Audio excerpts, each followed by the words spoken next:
Juan Comino Nogatica, ¿cómo estás? Bien, muchas gracias por la invitación. ¿Qué significa este acuerdo? Bueno, como decías, en la entrevista anterior había un programa se presentaba como todo benéfico, y en realidad el acuerdo lo que significa es, digamos, se reconoce una deuda, se intenta pagarla y se establece un plan de pagos.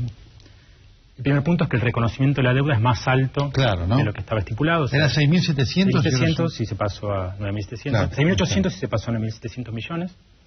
Son números enormes que de todas formas, digamos, parece muy abstracto, pero son muy importantes para la economía. Pero ese reconocimiento en realidad se va a pagar, y en realidad el primer pago va a ser, los dos primeros pagos, que son los que le tocaría a este gobierno, van a ser pagos muy chicos.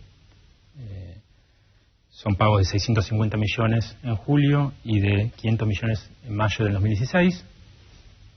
Del 2015, perdón, el año que viene. Pero en realidad la pregunta es ¿qué se está acordando cuando se dice que se va a pagar? Y en realidad uno cuando ve el problema de la deuda y lo ve en términos históricos, muchas veces se usa la palabra pagar o no pagar y eso no queda muy claro qué significa.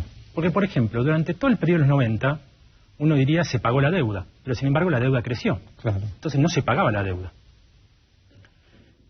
Y en realidad los que empiezan a pagar la deuda en serio, o sea que sale plata para pagar la deuda, es después del megacanje y durante el kirchnerismo, que salía más plata de la que entraba. En realidad este pago, que es presentado como una medida para sacarse el problema externo de encima, en realidad es consecuencia de un grave problema externo y de la necesidad de volver a endeudarse. Se podría resumir en que pagan para volver a pedir.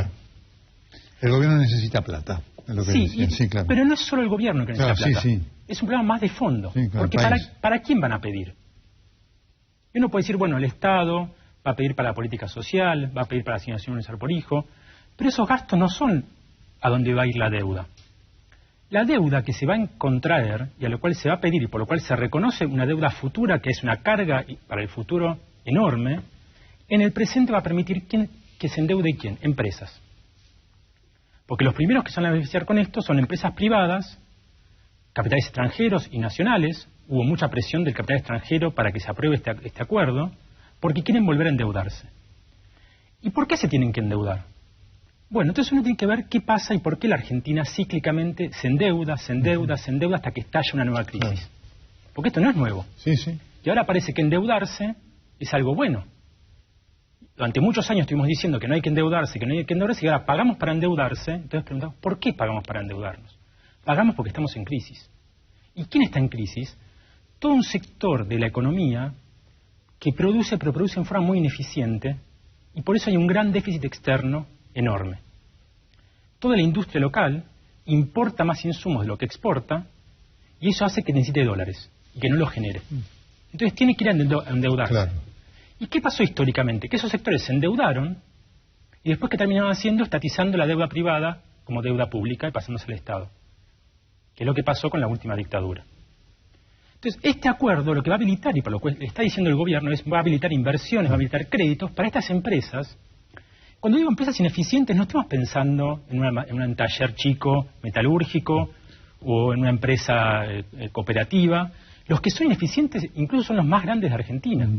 Si vemos, por ejemplo, el caso automotriz, es un sector muy ineficiente. 11 plantas de 11 empresas multinacionales producen casi lo mismo que una planta en Japón. Fíjese cuán ineficientes son. Y claro, por eso necesitan protección, subsidios, y que necesitan dólares que se endeude el Estado para darle subsidios y para sostener estas empresas ineficientes. Entonces, pagar para pedir es síntoma de una crisis. Que efectivamente le va a dar aire al gobierno, efectivamente le va a permitir al gobierno zafar un poco de su crisis fiscal, le va a permitir que si ajusta y hace que baje los subsidios, compense esa baja de subsidios con préstamos. Es interesante lo que vos decís, es decir, esto sirve ahora, si no se solucionan aspectos estructurales, en unos años más tenemos lo mismo. La pregunta que te haría es, de tu estudio, y esta es una visión que queríamos tener, porque ya te dijo tanto durante el día, ¿por qué no soluciona esto la Argentina? Bueno, porque está basada en estas empresas ineficientes. Entonces, uno diría, el gobierno es el culpable, pero con otros gobiernos pasó lo mismo. De hecho, la unidad que se está mostrando, de entre los que eran enemigos acérrimos, ahora todo el mundo se elogia, muestra lo que uno podría decir una minimización del kirchnerismo. El kirchnerismo está adoptando las políticas que denostaba la década del 90. Sí. Está endeudándose, está bajando los salarios, porque la devaluación y la inflación, el principal objetivo es bajar salarios. Claro. ¿Y para quién? Para los empresarios, que son los que piden la baja salarial. La UIA es la que pide la baja salarial. Es decir, esta minimización del kirchnerismo hace que antes sean enemigos íntimos con Macri y ahora se reúnen. Massa los elogia. Es decir, hay una unidad de intereses. ¿Y por qué no se sale? Porque el Estado representa en estos políticos esa unidad de intereses. Y en ese sentido, lo que habría que pensar es cómo cambiar esto, claro, si estos políticos representan a estos intereses. Y eso se ve en que los únicos que pueden cambiar es alguien que no tenga esos intereses. Qué difícil, ¿no? Sí, es difícil, pero hay movimientos, hay en la sociedad fuerzas, sobre todo en los trabajadores, que pueden plantear algo diferente. Y esto el gobierno lo sabe. Por eso, preventivamente, y también con acuerdo de la oposición, ha empezado a endurecer y cambiar su política frente a las manifestaciones. De decir, no se reprime, aunque igual reprimían, nombra a Bernie. Que no es nada... Entiendo. Digamos, que incluso dentro del propio kirchnerismo genera cierta rigidez. Sí, por supuesto, bastante. Sí. Nombra a Milani como jefe del ejército cuando tiene un pasado procesista. Es decir, está anticipando que esta política, esta minimización del kirchnerismo, que lo lleva a acuerdos con la oposición, lo empieza a enfrentar al resto de la sociedad.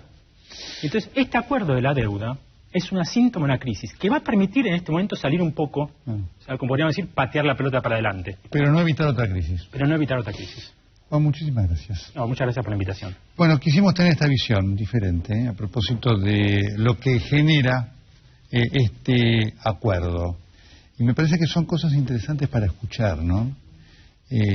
Si es que queremos no tener más crisis en la República Argentina. Juan estaba poniendo el énfasis en esto. Y tal vez este sea uno de los desafíos enormes que la Argentina todavía no ha logrado superar. Cómo tener una economía de una genuinidad que impida que la solución de hoy no sea sino el preludio de un problema mañana. Un desafío que a lo largo de los 200 años de historia de la Argentina no ha sabido solucionar.